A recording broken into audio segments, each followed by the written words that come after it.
क्लासीन इस विभाग के वरीय शिक्षक प्रोफेसर कल्याण कुमार झा सर, सुशांत सर, उज्ज्वल आलोक सर और मेरे सभी अग्रज एवं सहपाठी। प्रेमचंद की जयंती है। संस्कृत के बड़े नाटककार कालिदास कहते हैं, उत्सव प्रिय मानवार। मानव उत्सव मनाने के लिए तत्पर रहता है और हम साहित्य के विद्यार्थियों के लिए प्रेमचंद जयंती किसी उत्सव से कम नहीं है। प्रेमचंद हमारे पाठ्यक्रम में है।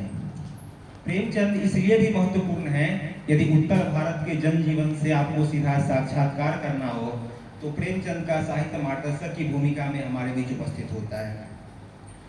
प्रेमचंद का जन्म 31 जुलाई 1880 को बनारस से 5 मील दूर लमही नामक गांव में हुआ था। उनके पिता डाक विभाग में कर्मचारी थे, तो ग्रामीण परिवेश से वे ताल्लुकात रखते थे। कहा जाता है कि कोई भी रचनाकार अपने देश काल की उपज होता है। प्रेमचंद ने गांव की पगडंडियों से चलकर अपने जीवन और साहित्यिक जीवन की शुरुआत की। आरंभ में उनकी शिक्षा दीक्षा सामान्य हुई, जैसे हम सभी जन जीवन में संघर्ष करते हैं, प्रेमचंद ने भी वैसा ही संघर्ष किया है। अपने संघर्ष करते करते वे सभ्यता के उच्चतम सोपान तक प्रतिष्ठित हुए। प्रेमचंद के प्रेमचंद साहित्यकार के रूप में हमारे बीच प्रतिष्ठित हैं। उनके कई रूप हैं, हम उन्हें सिर्फ कथा सम्राट के रूप में जानते हैं, ऐसा नहीं है। वे जितने बड़े कथा सम्राट हैं, उतने बड़े संपादक भी हैं, उतने बड़े पत्रकार भी हैं, उतने ही बड़े नाट्यकार भी हैं, बाल साहित्यकार भी हैं और उतने बड़े वे लेखक भी हैं। कहा जाता है कि कई भाषाओं का ज्ञान उन्हें था, उर्दू, फारसी, हिंदी, अंग्रेजी। सबसे पहले हिंदी साहित्य के 1000 वर्षों के इतिहास में आप यदि गौर करें तो कुछ चुनिंदे रचनाकार आपके जहन में आएंगे जिन्होंने एक से अधिक भाषाओं में रचना की, अर्थात एक से अधिक भाषाओं को अपनी लेखनी से समृद्ध किया। प्रेमचंद को हम पहले रचनाकार तो नहीं कह सकते, इसके पहले तुलसीदास हुए, विद्यापति हुए और इसके बाद भी कालांतर में कई रचनाकार हुए जिन्होंने अपनी प्रतिभा से, अपनी मेधा से एक से अधिक भाषाओं को समृद्ध किया। जो महान प्रतिभाएं होती है वे अपने देश काल से संवाद करती है और बाधाओं से घबराती नहीं है। प्रेमचंद के जीवन में भी कई बाधाएं आई। प्रेमचंद का विरोध उनके जीवन काल में ही शुरू हो गया। सरस्वती संपादक श्रीजेंद्र सिंह ने उन्हें घृणा का प्रचारक कहा और दलित आलोचक धर्मवीर ने तो उन्हें सामंत का मुंशी और प्रेमचंद की नीली आंखें, 2 उनकी पुस्तक है जिसमें प्रेमचंद का जो कृष्ण पक्ष हम कह सकते हैं धर्मवीर जी के दृष्टि में, उसका वे रेखांकन उसमें करते हैं। तो हिंदी उपन्यास के विकास में प्रेमचंद का अहम योगदान है। उनकी उपन्यास कला को देखें तो 1903 में बनारस से निकलने वाले आवाज़े खल्क में उनकी पहली रचना असरारे मुआविद, जिसका हिंदी जो अनुवाद या तर्जुमा कहे वो देवस्थान रहस्य, धारावाहिक रूप में प्रकाशन उसका आरंभ हुआ। 1905 में इस उपन्यास ने पुस्तकाकार रूप ग्रहण किया। फिर प्रेमा, रूठी रानी, कृष्णा, ये सारे उनके उर्दू उपन्यास हैं। सेवा सदन वह पहला उपन्यास है जो पहले हिंदी में लिखा गया, बाद में उसका उर्दू में अनुवाद किया गया। फिर सेवा सदन के बाद कर्मभूमि, रंगभूमि, दर्जनों उनके उपन्यास और अंतिम परिणति गोदान है। अब देखिए, सेवा सदन से लेकर गोदान तक की यात्रा। सेवा सदन में आदर्श है, आदर्श अर्थात समाज सुधार है और गोदान में घोर यथार्थ का चित्रण है। खैर, गोदान के कई प्रसंग में भी आपको आदर्शवाद दिखेंगे, हृदय परिवर्तन की कहानी मिलेगी यदि आप उसको पढ़िएगा तो। कहा जाता है कि हर रचनाकार अपने देश काल से प्रभावित होता है। शुरू में प्रेमचंद आर्य समाज के सुधारवाद से प्रभावित थे, तो वे अपनी रचनाओं के माध्यम से समाज में सुधार करना चाहते थे, उस आदर्श को प्रतिष्ठित करना चाहते थे जो आदर्श हमारे पूर्वज, हमारे समाज की मांग थी, वह आदर्श जहां हमें पहुंचना था। धीरे धीरे वे गांधी का जब स्वाधीनता आंदोलन में प्रवेश होता है तो गांधीवाद से भी प्रभावित होते हैं और अंतिम जो उनकी 30 के बाद की रचना देखिएगा तो कहीं ना कहीं मार्क्स के सिद्धांतों का जो वैश्विक परिप्रेक्ष्य में मार्क्स के प्रभाव फैल रही थी, उसका प्रेमचंद के साहित्यिक लेखन में उसका प्रभाव हम देख सकते हैं। रंगभूमि उपन्यास, उसमें सूरदास है जो उसका नायक है, वो दलित पृष्ठभूमि का है, लेकिन उसकी जिजीविषा, उसकी अदम्य शक्ति या अन्याय की प्रतिकार करने की जो अदम्य साहस कह सकते हैं, उसमें बड़ा गजब का है। उसे पूछता है कि तुम्हारा घर जला दिया गया है तो कहा फिर बनाएंगे, फिर जला दिया गया तो फिर बनाइए। क्या है ये आत्मविश्वास? कहाँ से आती है? ये आत्मविश्वास हमारी परंपरा का मूल स्वाद है, भारतीय संस्कृति के केंद्र में यह आत्मविश्वास है। और उसी आत्मविश्वास को रेखांकित करते हुए अल्लामा इकबाल का वो प्रसिद्ध तराना है कि सदियों से रहा है दुश्मन दौरे जहां हमारा, कुछ बात है कि हस्ती मिटती नहीं हमारी। उस हस्ती की पहचान प्रेमचंद ने रंगभूमि में की है और उस हस्ती का रेखांकन उन्होंने सूरदास के माध्यम से किया है। फिर कर्मभूमि उपन्यास में देखिए, संघर्ष के कई आयाम हैं। जो व्यक्ति संघर्ष करता है वही प्रतिष्ठित होता है। बिना संघर्ष के कोई पद प्रतिष्ठा या गरिमा हमें नहीं मिलती है। गोदान हम सभी के जीवन में है। गिरिराज किशोर जाने माने उपन्यासकार हैं।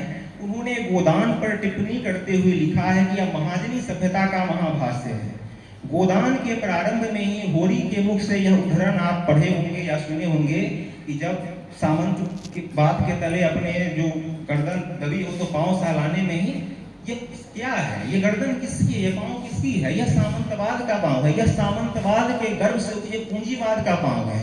जो पूंजीवाद हम सभी को शोषित और शोषक दोनों वर्ग को अपने चपेटे में ले रही है। इसका रेखांकन प्रेमचंद करते हैं।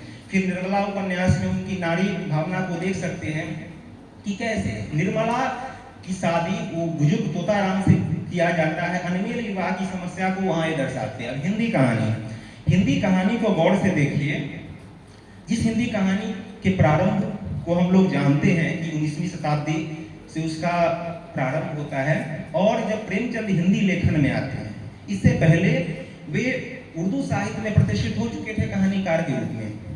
1908 में हम सभी जानते हैं कि 5 कहानियों का संग्रह सोजे वतन, जिसमें देश प्रेम से प्रेरित कहानियां थी, जब्त हो गई। 1908 में आचार्य महावीर प्रसाद द्विवेदी ने उस कहानी पर अपनी समीक्षा लिखी और हिंदी कहानी जो देश प्रेम की कहानी थी उसकी प्रशंसा की महावीर प्रसाद द्विवेदी ने। चूंकि देश गुलाम था, हमीरपुर के जिलाधिकारी ने उन्हें चेतावनी दी कि अगर तुम मुगलों के जमाने में होते तो तुम्हारे हाथ कलम कर दिए जाते। प्रेमचंद घबरा जाते हैं। उनके मित्र दयानारायण निगम जो जमाना के संपादक थे, उनके सुझाव पर उन्होंने प्रेमचंद नाम से साहित्यिक जीवन की शुरुआत की, अर्थात प्रेमचंद नाम से प्रतिष्ठित हो गए। अब प्रेमचंद के रूप से प्रतिष्ठित होते हैं 1910 में। 1910 में उनकी पहली रचना जो पंच परमेश्वर है उसका प्रकाशन होता है प्रेमचंद के नाम। 1910 में बड़े घर की बेटी का। अब बड़े घर की बेटी में भी आदर्श है कि जो बड़ी बेटी है वो समाज या परिवार को एक सूत्र में बांध के रखती है। फिर पहली हिंदी कहानी 1914 में परीक्षा नाम से प्रकाशित हुई प्रताप में, जिसके संपादक गणेश शंकर विद्यार्थी थे। फिर सौत और सज्जनता का दंड सरस्वती में, और पंच परमेश्वर 1916 में प्रकाशित हुई। पंच परमेश्वर में क्या है? गांव का जो न्याय विधान है, हमारे भारतीय संस्कृति की मूल में जो न्याय व्यवस्था है, जो अंग्रेजों के द्वारा थोपे गए न्याय प्रणाली से भिन्न है, प्रेमचंद ने उसका दिग्दर्शन हमें कराया है। फिर उनके आदर्श कहानियों में बड़े घर की बेटी, पंच परमेश्वर इत्यादि कहानी, यथार्थ कहानी में सवा शेर गेहूं, ठाकुर का कुआं, हम सभी परिचित हैं। प्रेमचंद एक नाटककार के रूप में भी प्रतिष्ठित है। 3 नाटक उनके हैं, संग्राम, करबला और प्रेम की बेदी। संग्राम कहानी में भी देखिए जमींदारी शोषण का चित्रण उसमें है।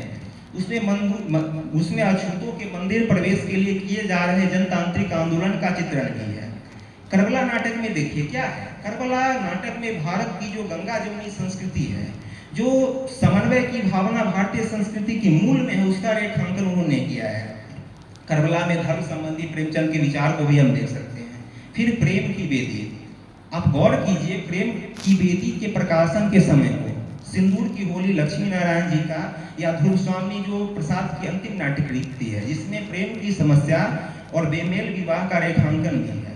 तो उसमें आप प्रेमचंद की प्रेम संबंधी भावना को आप प्रेम की बेदी में देख सकते हैं।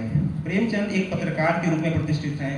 जमाना, मर्यादा, माधुरी, जागरण इत्यादि पत्र से वे संबद्ध हुए। हंस का तो उन्होंने संपादन ही किया है। एक बड़े अनुवादक के रूप में प्रेमचंद भी प्रतिष्ठित हैं। कहा जाता है कि उन्होंने कई अंग्रेजी साहित्यों का अनुवाद किया। अंग्रेजी और उस समय के वैश्विक परिप्रेक्ष्य में जो भी रचनाकार, गद्यकार या कहानीकार कह सकते हैं लिख रहे थे, जैसे लूसून थे, मतलब टॉलस्टॉय थे, या जो भी वैश्विक परिप्रेक्ष्य में बड़े गद्यकार थे, रचनाकार थे, उन सबों से प्रेमचंद का संपर्क था उससे वे प्रभावित थे। तो उन्होंने बाल साहित्य भी लिखा है। बच्चों का बोध कैसे हो, बच्चे हमारी परंपराओं से कैसे जुड़े। उनका मानना था कि बच्चों में बचपन से ही उसके संस्कार के बीज को बीजारोपण कर दिया जाए, ताकि वे बड़े बनकर हमारे देश को, समाज को एक ऊंचाई पर ले जाएं, उसे समृद्ध करें। हर रचनाकार अपने वैश्विक संदर्भों से संवाद करता है। प्रेमचंद ने जिस समस्या को कहानी के केंद्र में रखा, वे समस्याएं आज भी है। ऐसा नहीं है कि प्रेमचंद के बाद हिंदी कथा साहित्य से किसान, मजदूर और दलित हट गए हैं। संपूर्ण प्रेमचंद की लेखनी संसार को आप 3 वर्गों में बांट सकते हैं, एक स्त्री संबंधी, एक दलित संबंधी और किसानों से संबंधित। प्रेमचंद के निधन के बाद हिंदी में आंचलिक उपन्यास की एक लंबी परंपरा है। रेणु, रामदरस मिश्र इत्यादि आंचलिक उपन्यासकार है, जिसकी आंचलिकता के केंद्र में दलित है, किसान है, गांव है, ग्रामीण संस्कृति है। तो प्रेमचंद हमारे लिए उतने ही पूजनीय हैं, उतने ही विख्यात हैं जितना वे अपने समय में थे।